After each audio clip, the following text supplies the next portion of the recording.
Welcome to पहल classes.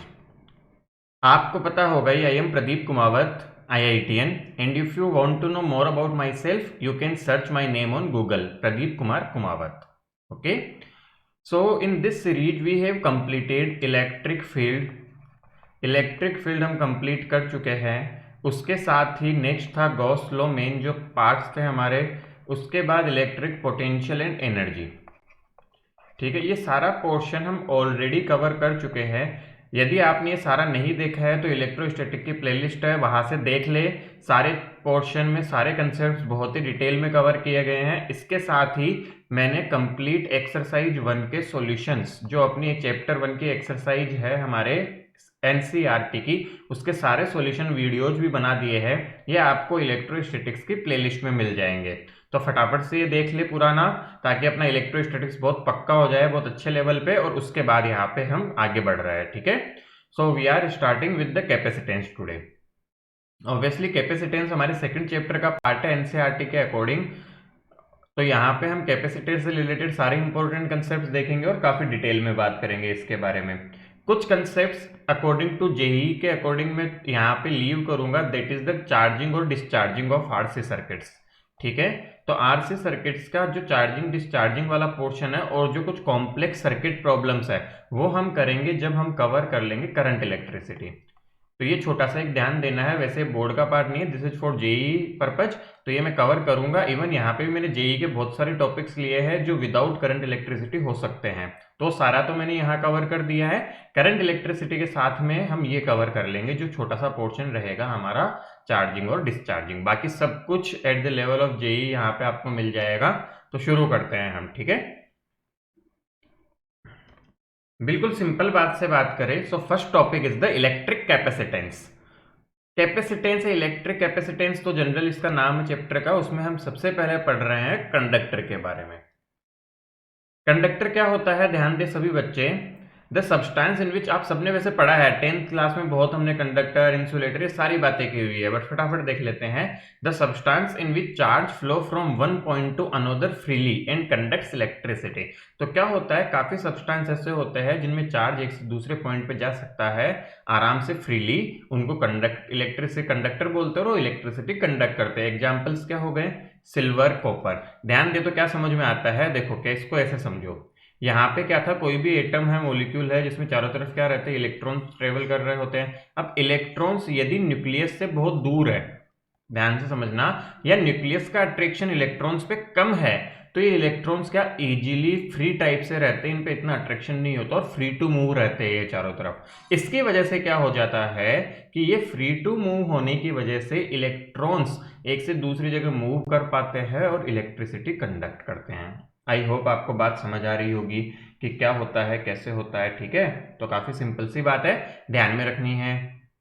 उसके बाद देखते हैं आप, तो आपको एक और बात समझनी चाहिए, जो Ag है वो है बेस्ट नॉन कंडक्टर। Ag सबसे बेस्ट कंडक्टर होता है, ये सारी बातें आपने पहले भी पढ़ी हुई होगी।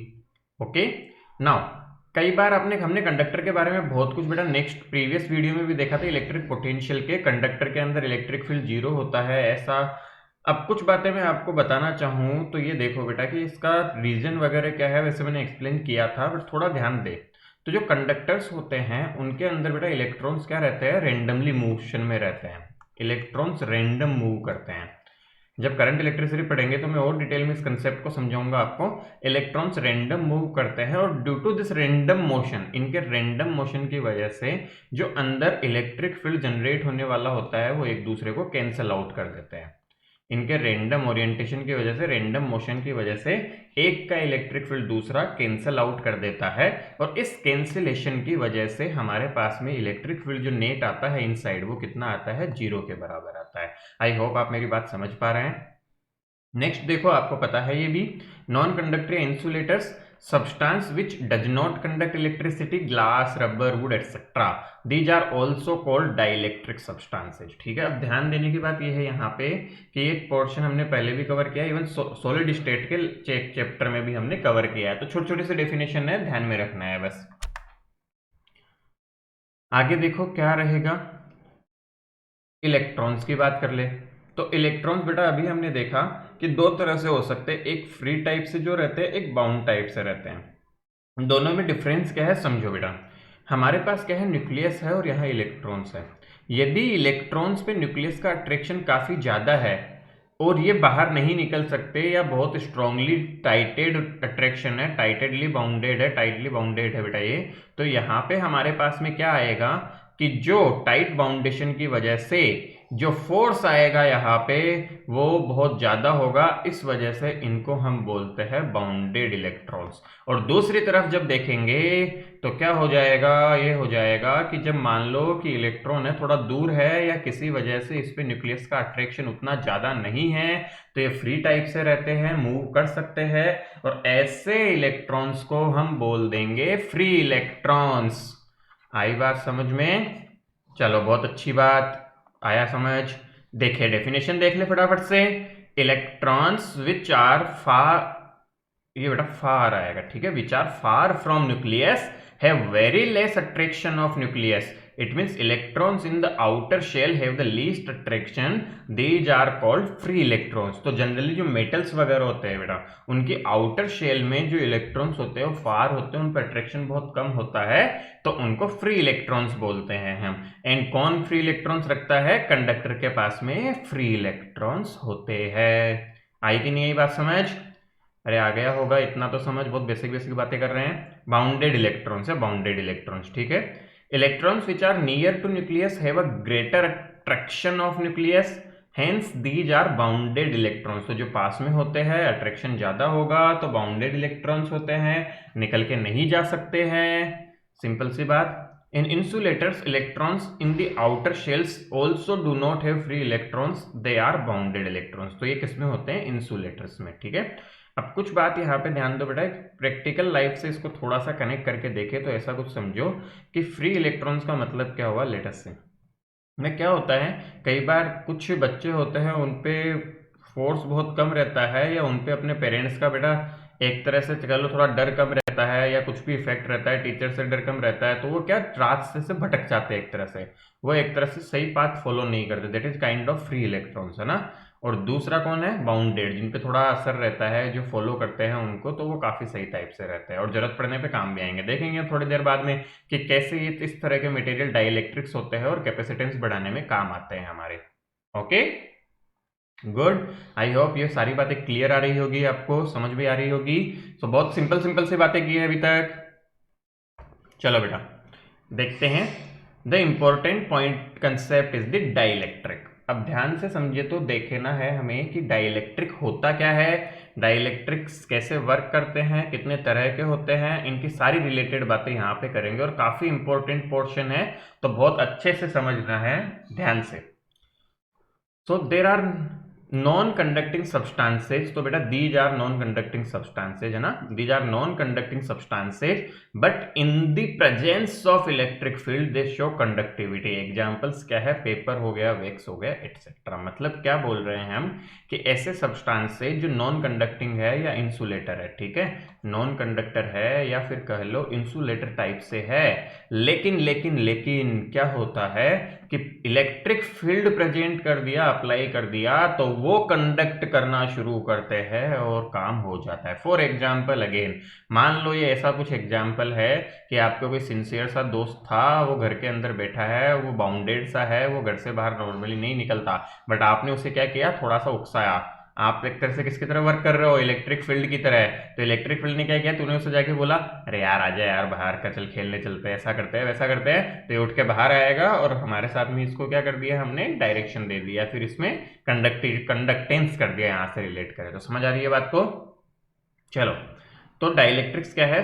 नॉन कंडक्टिंग सब्सटेंसेज जो इलेक्ट्रिक फील्ड की प्रेजेंस में कंडक्ट करते हैं। आगे देखो, टू टाइप्स ऑफ डाइलेक्ट्रिक। अब डाइलेक्ट्रिक मेनली दो तरह के होते हैं, आपने ये केमिस्ट्री में बहुत पढ़ रखी है बातें, वहां डाइलेक्ट्रिक बस वर्ड काम ही नहीं आता है। एक होता है नॉन पोलर। तो नॉन पोलर क्या होगा?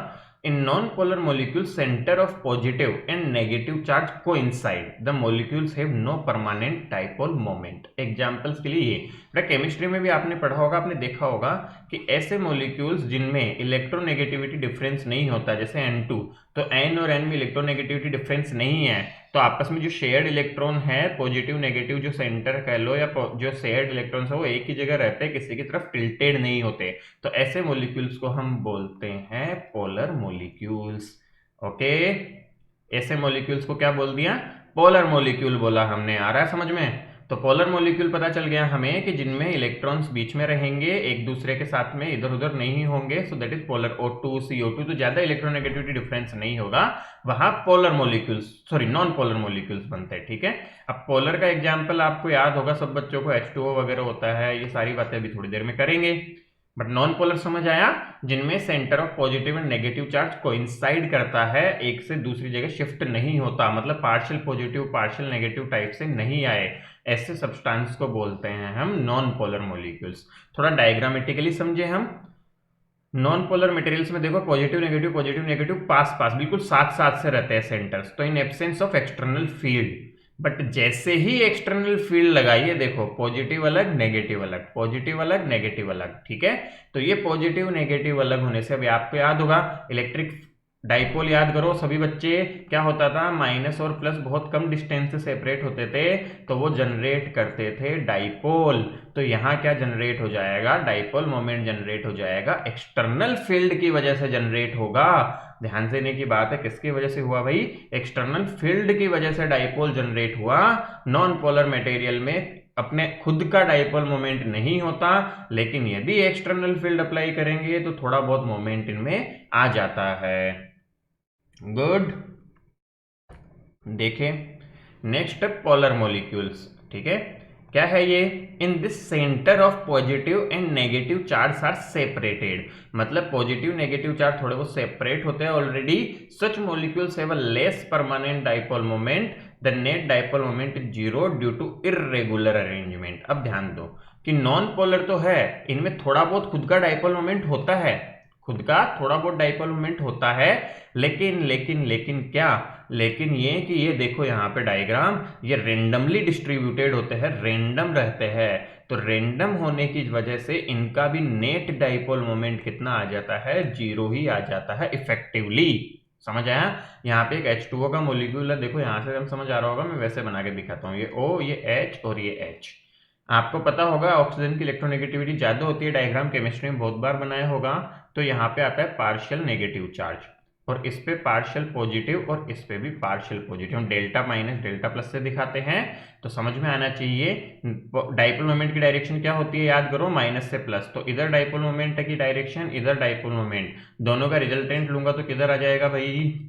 दोनों का रिजल्टेंट दोनों के बीच में ही तो आएगा, दोनों का सेम वैल्यू होगी, तो पी नेट आ जाएगा, ऐसा कुछ। तो ये डायग्राम में ये ऑक्सीजन हाइड्रोजन हाइड्रोजन यहाँ पे बॉन्ड बना हुआ दिखाया गया है।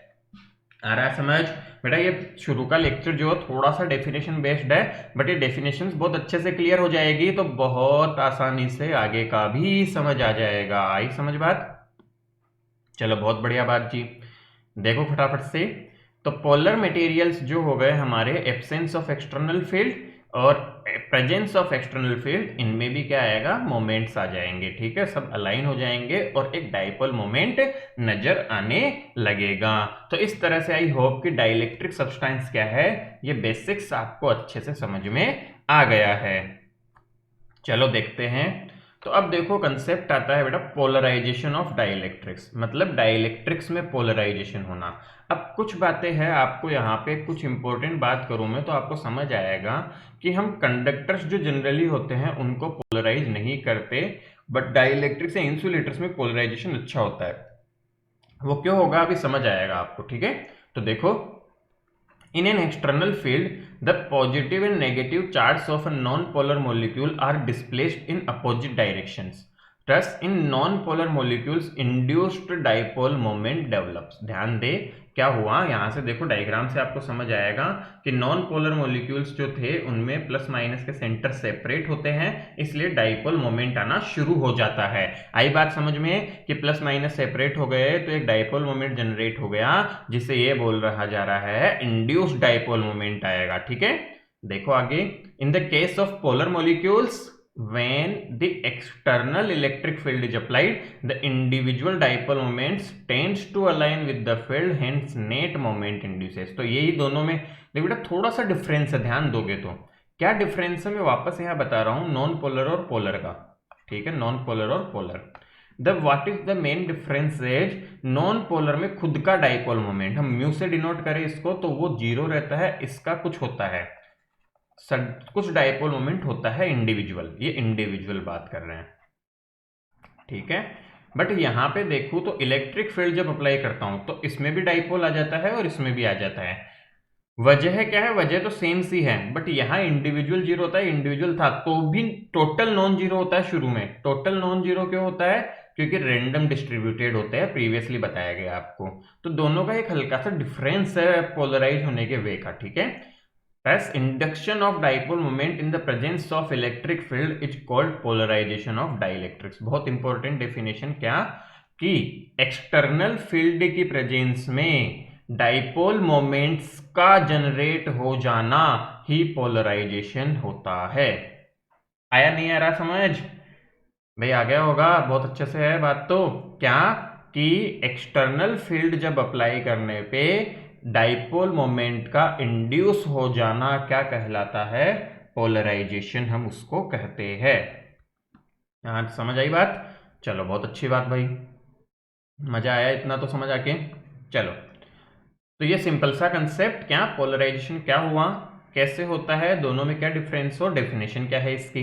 अब देखो यहाँ पे कंसेप्ट आता है लीनियर आइसोट्रोपिक डाइलेक्ट्रिक्स। मतलब ये एक्चुअल में ऐसे होता है कि ऐसे डाइलेक्ट्रिक्स जिनका नेट मोमेंट इलेक्ट्रिक फील्ड की डायरेक्शन में होता है, ऐसे डाइलेक्ट्रिक्स जिनका नेट मोमेंट इलेक्ट्रिक फील्ड की डायरेक्शन में होता है, उन्हें बोला जाता है लीनियर आइसोट्रोपिक डाइलेक्ट्रिक्स। देखें फटाफट, the substance in which induced dipole moment is directly proportional to the external field, ठीक है। तो एक्सटर्नल फील्ड के प्रोपोर्शनल होता है, उसे बोला जाता है क्या, आइसोट्रोपिक डाइलेक्ट्रिक्स बोला जाता है ऐसे सब्सटेंसेज को। And also in the direction of field are called linear isotropic dielectrics. समझ आई बात। तो मतलब क्या बोल रहे हैं, ऐसे डाइलेक्ट्रिक्स जिनमें इलेक्ट्रिक फील्ड की डायरेक्शन में ही अलाइन होंगे सारे, और नेट की डायरेक्शन और नेट उसके प्रोपोर्शनल होगा। The dipole moment per unit volume is called polarization and it is denoted by P. ध्यान दे, dipole moment per unit volume, dipole moment तो आता ही था। डाइपोल मोमेंट क्या होता था, आप सबको याद हो बेटा, तो पी वेक्टर को हम लिखते थे q मल्टीप्लाई बाई 2a। याद करो सभी बच्चे, तो डाइपोल मोमेंट को वॉल्यूम से डिवाइड कर दूंगा तो जो टर्म आएगी वो हमें बताती है पोलराइजेशन को। किसे बताती है वो, पोलराइजेशन की बात करती है। चलो बहुत अच्छी बात, देखें यहाँ पे बच्चों। अच्छा चलो देखो, for linear isotropic dielectrics polarisation is directly proportional to electric field. अभी बात की हमने कि जो लीनियर आइसोट्रोपिक डाइलेक्ट्रिक होगा उसमें पोलराइजेशन जो होता है वो इलेक्ट्रिक फील्ड के प्रोपोर्शनल होता है। एंड P इक्वल टू जाई, बेटा एक्स ई लिखा हुआ है, एक्चुअल में आप बुक्स देखोगे तो उसमें ये काई का सिंबल होता है, ऐसा करके अजीब सा सिंबल करके ई रहता है यहाँ पे, ठीक है। Is the constant characteristic of dielectrics and is known as electric susceptibility. ध्यान रखेंगे सभी बच्चे, हम जब मैग्नेटिज्म पढ़ेंगे तब एक टर्म आएगी मैग्नेटिक ससेप्टिबिलिटी, और यहाँ पे आती है इलेक्ट्रिक ससेप्टिबिलिटी, ठीक है। ध्यान रखना और कुछ नहीं, सिंपल बेसिक सा एक डेफिनेशन है कि मोमेंटम होता है प्रोपोर्शनल, प्रोपोर्शनलिटी कांस्टेंट आता है, ये हमारा that is characteristic of dielectrics. ये हर डाइलेक्ट्रिक सब्सटेंस पे डिपेंड करती है, क्या वैल्यू होती है क्या नहीं, ये याद रखना है, ध्यान रखना जरूरी नहीं, छोटा कंसेप्ट ध्यान रखें। तो अभी तक हमने जो डिस्कशन किया वो बहुत बेसिक किया। कंडक्टर क्या होते हैं, इंसुलेटर क्या है, ठीक है, और डाइलेक्ट्रिक्स क्या है, मेन तो डाइलेक्ट्रिक पे बात की हमने, ठीक है, क्योंकि डाइलेक्ट्रिक बेटा बाद में बहुत काम आएगा। डाइलेक्ट्रिक पोलराइज हो सकता है, ये सारी बातें हमें समझ में आनी चाहिए। फॉर एग्जांपल मैं आपको बताऊं तो मान लो कि ये डाइलेक्ट्रिक था, इसमें सारे ऐसे रेंडमली डिस्ट्रीब्यूटेड थे पार्टिकल्स, मैंने इलेक्ट्रिक फील्ड इधर लगाया, तो देखो क्या होगा, जो पॉजिटिव चार्ज होंगे उन पे इधर फोर्स लगेगा, तो पॉजिटिव चार्ज इधर इंड्यूस होने लगेगा और नेगेटिव चार्ज इधर इंड्यूस होने लगेगा। तो ऐसा काम होगा तो अंदर में क्या जनरेट हो जाएगा, इलेक्ट्रिक फील्ड जनरेट हो जाएगा। आई बात समझ में, पॉजिटिव से नेगेटिव की तरफ होता है तो अंदर का इलेक्ट्रिक फील्ड इस तरह जनरेट होगा।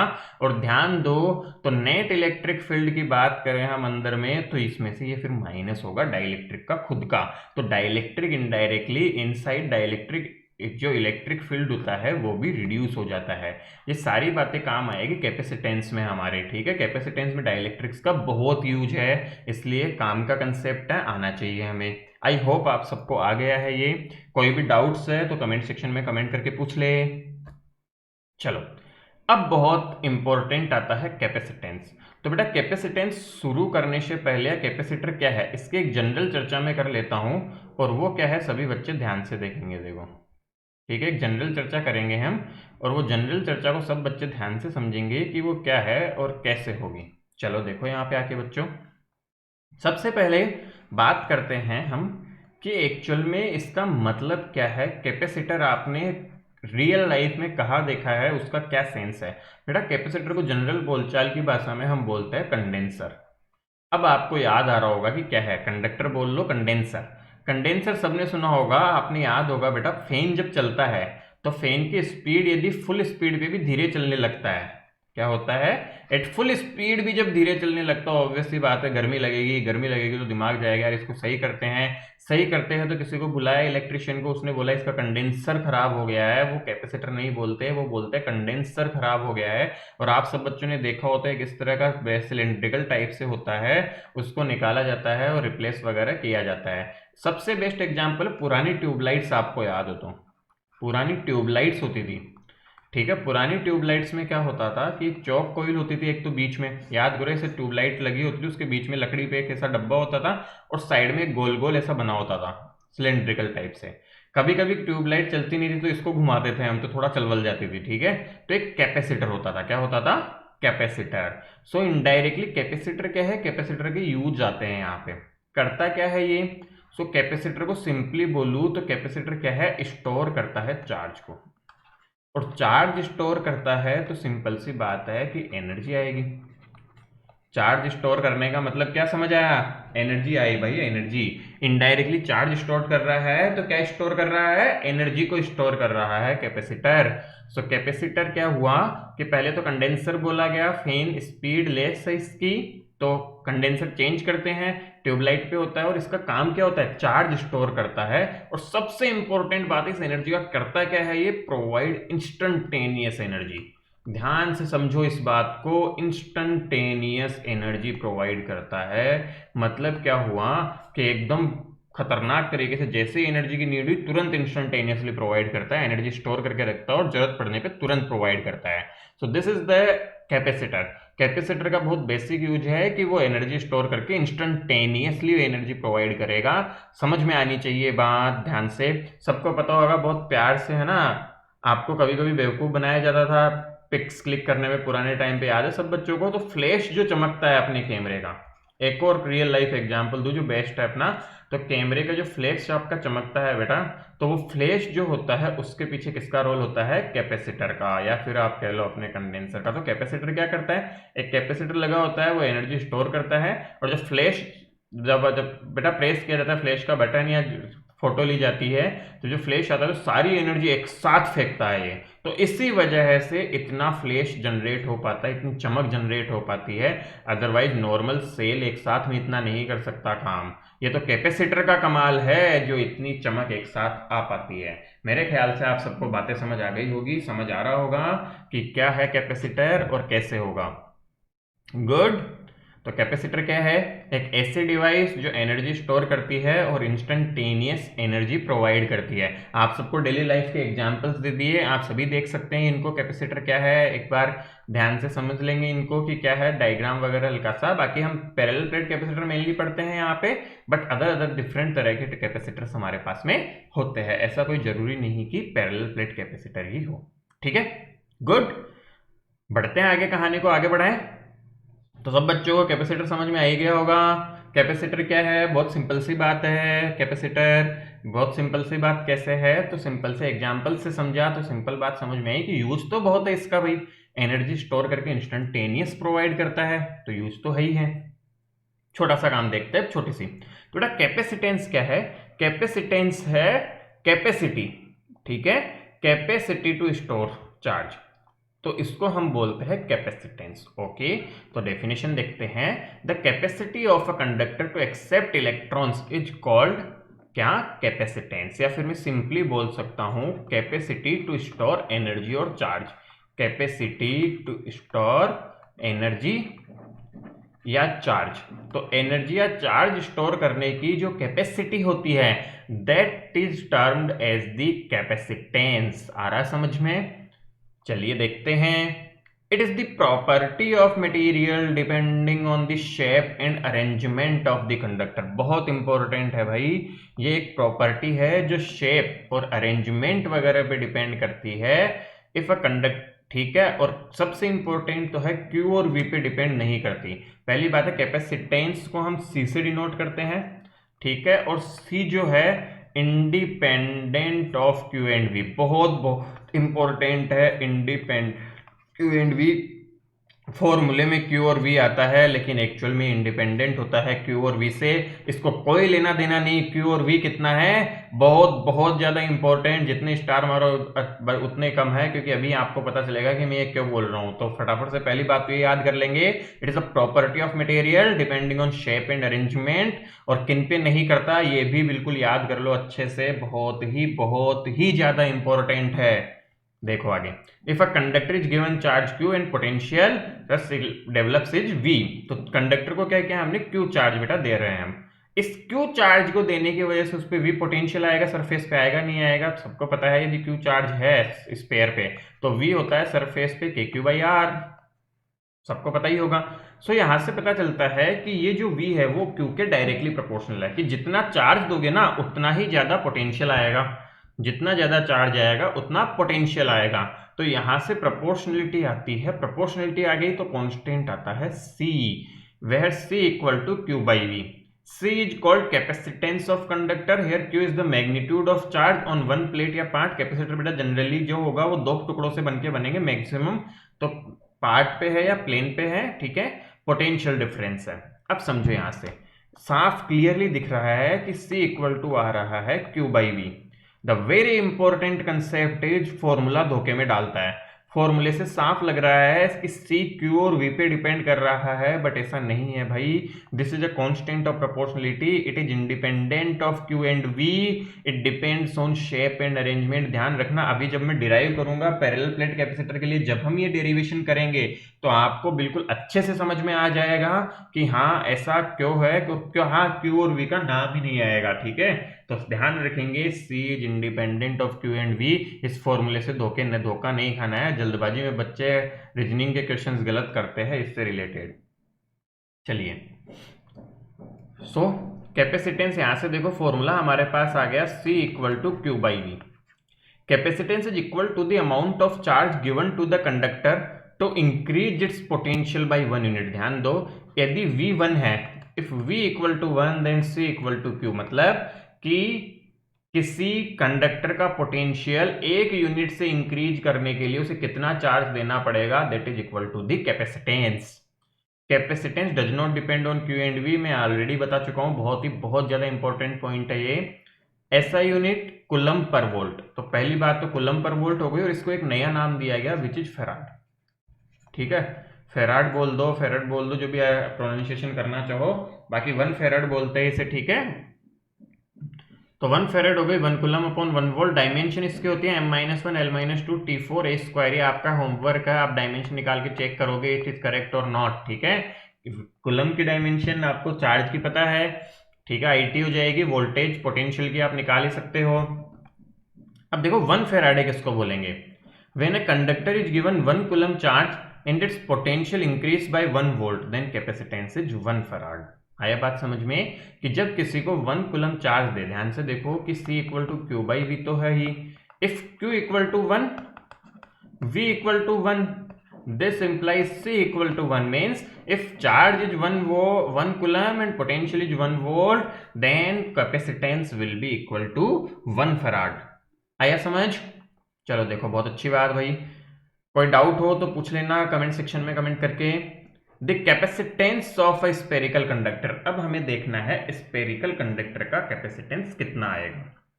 बहुत सिंपल सी बात है, मान लो कि स्पेरिकल कंडक्टर, इसकी रेडियस r है, पोटेंशियल चार्ज इसको q दिया गया और पोटेंशियल आया v।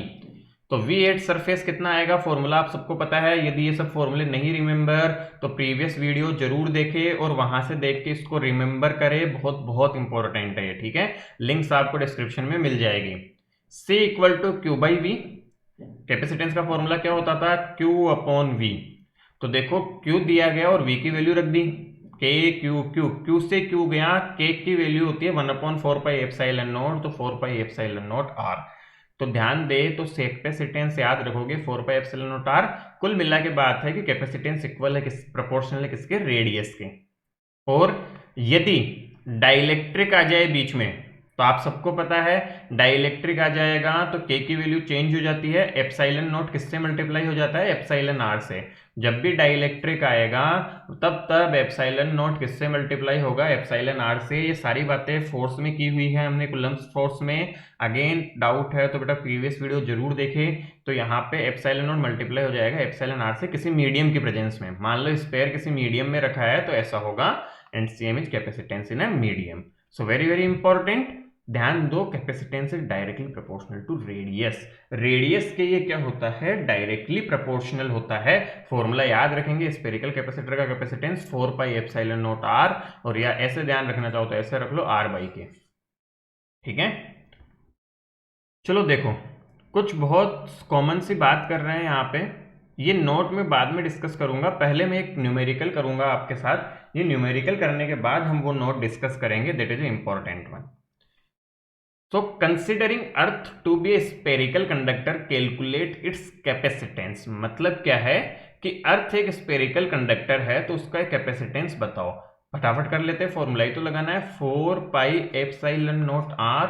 तो फटाफट देखो, 4 मल्टीप्लाई बाई 3.14, एप्सिलॉन नॉट की वैल्यू होती है बेटा जी 8.8। अच्छा, एप्सिलॉन नॉट की वैल्यू को वैसे रख दो, R बाई K से निकाल लेते हैं हम, ज्यादा आसान रहेगा ना।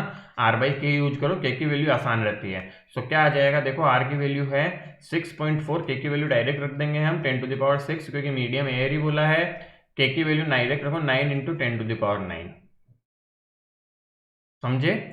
सो 9 × 10⁹ जब हम डायरेक्टली रखेंगे इसको, तो जब इसको सॉल्व करेंगे हम, ध्यान से देखेंगे, सॉल्व करने पे जो वैल्यू आती है दैट इज अप्रोक्सीमेटली 711, ठीक है, 711 माइक्रोफराड आता है इसका कैपेसिटेंस। ध्यान से देखो क्या आएगा, देखो ध्यान दोगे बेटा तो इसको सॉल्व करोगे तो 0.7 के आसपास जाएगा ये, मल्टीप्लाई बाई 10⁻³ बट इसको 10⁻³ जो है उसको मल्टीप्लाई कर दो 10⁻³ 10⁻³ से डिवाइड करेंगे तो इतना आंसर आएगा अप्रोक्सीमेटली। मुझे आंसर रिमेंबर आप करेंगे तो आ जाएगा।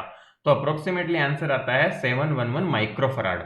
ध्यान दो बेटा कि अर्थ जितना बड़ा स्पेयर ले लिया, पूरी अर्थ की साइज जितना, तब भी 1 फराड भी नहीं हुआ कैपेसिटेंस। तो ध्यान देने की बात यह है यहाँ पे that this farad is as a unit is a very large unit, ठीक है, बहुत ज्यादा बड़ी यूनिट है। और 1 फराड कैपेसिटेंस इज ऑल्सो है वेरी बिग थिंग, ठीक है।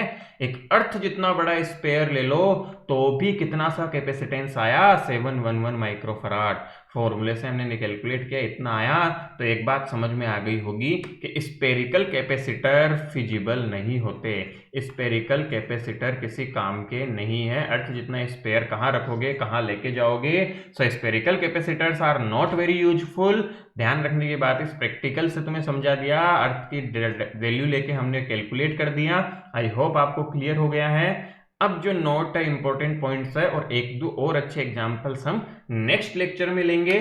तब तक के लिए इस लेक्चर में बेसिक में आपको कुछ भी प्रॉब्लम है, just ask in the comment section, I will be replying back and share with your friends. Thanks.